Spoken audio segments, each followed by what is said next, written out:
Donald Trump, a billionaire businessman who became the 45th President of the United States, known for his bold speeches, controversial policies, and an unmatched ability to dominate the headlines. Now, once again, Trump is at the center of fierce debate, this time over his latest plan to deploy National Guard troops into major American cities. Supporters see strength, critics see a dangerous overreach of power. So, what's really going on? Let's break it down. Donald Trump has never been a stranger to controversy, but this latest debate might be one of the most divisive yet. Reports suggest that Trump is considering sending thousands of National Guard troops into major U.S. cities such as Chicago, Washington, D.C., and Baltimore. Supporters argue this is a bold move to restore law and order, while critics claim it's an unnecessary show of force, especially since crime rates in several of these cities have actually been going down.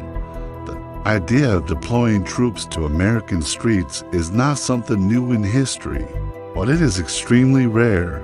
Usually, local police and city officials handle public safety by bypassing them. Trump is raising questions about how far presidential power should extend. Is this about protecting citizens, or is it a political strategy to appear tough ahead of elections?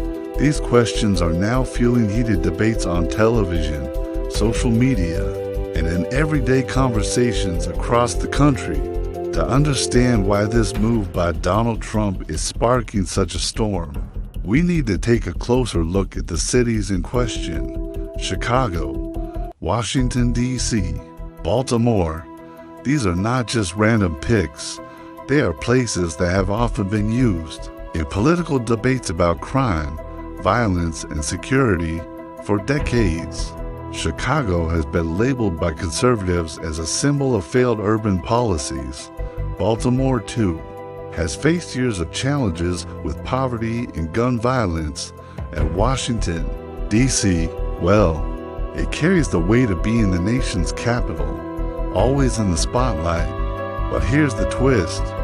According to recent reports, crime in several of these cities has actually been trending downward. Yes, downward. Murders and violent crimes have decreased in Chicago compared to the peak years.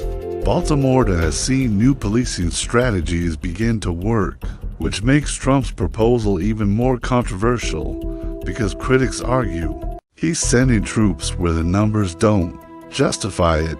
Pause for a second and think about that.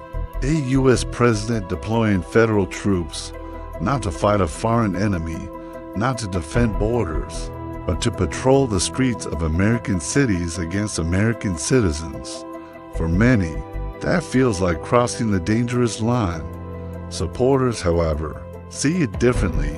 They argue that crime statistics don't tell the whole story.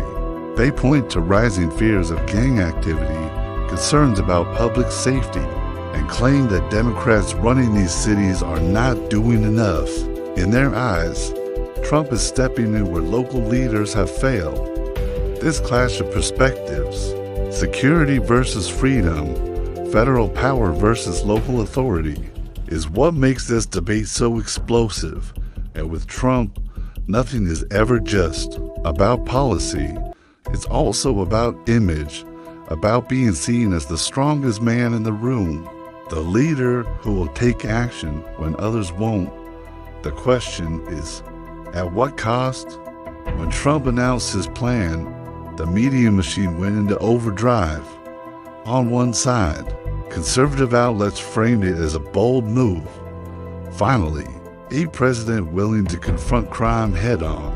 Headlines praised Trump for his toughness, his willingness to do what others feared. To his supporters, this was a moment of strength, a leader stepping up while cities burned. But on the other side, the reaction was explosive. Liberal media, constitutional experts, and city leaders called it an abuse of power. They warned that sending federal troops into cities could inflame tensions, rather than calm them. Some even compared it to authoritarian tactics used in other countries, where military forces patrol the streets not for safety, but for control. Analysts pointed out a deeper issue: if the federal government can override local leaders whenever it chooses, then what happens to states' rights? What happens to democracy itself? The United States was built on a careful balance between local authority and federal power, and critics argue Trump is tipping that balance in his favor. The protests that followed were intense. In Washington, D.C., images of armored National Guard troops standing in front of the Lincoln Memorial went viral. In Chicago and Baltimore, community leaders voiced outrage, saying troops would only deepen mistrust between citizens and the government. And yet, for Trump, controversy has always been part of the strategy. Every headline, every heated debate, every viral image, all of it keeps him at the center of the conversation. Whether loved or hated, he ensures one thing: nobody can ignore him. This, perhaps, is the true power of the move. Beyond law and order, beyond crime statistics, beyond constitutional debates, Trump has once again made himself the story, and that's exactly where he wants to be. To truly understand the weight of Trump's decision, we need to look back at history. This isn't the first time an American president has deployed federal troops inside U.S. cities. In fact, it's been done before, though always in moments of deep national crisis. In 1957, President Dwight Eisenhower sent the 101st Airborne Division to Little Rock, Arkansas. Why? To protect 9 black students trying to integrate into a segregated high school. At the time, local leaders resisted federal law. Eisenhower stepped in to enforce the Supreme Court's ruling. His action, though controversial, was ultimately seen as defending civil rights. Years later, in 1968, President Lyndon B. Johnson deployed troops during the riots that followed the assassination of Martin Luther King Jr. Entire neighborhoods were burning. Chaos gripped Washington, D.C., Chicago, and Baltimore. Johnson's decision was framed as a desperate measure to restore order. Even more recently, in 1992, President George H.W. Bush sent troops to Los Angeles after the Rodney King verdict sparked violent unrest. Once again, the military was used as a last resort when local authorities were overwhelmed. Now compare these moments to Trump's proposal.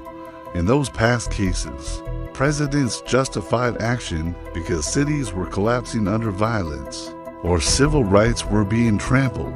But today, critics point out that crime rates in many of the cities Trump named, like Chicago and Baltimore, have actually been falling.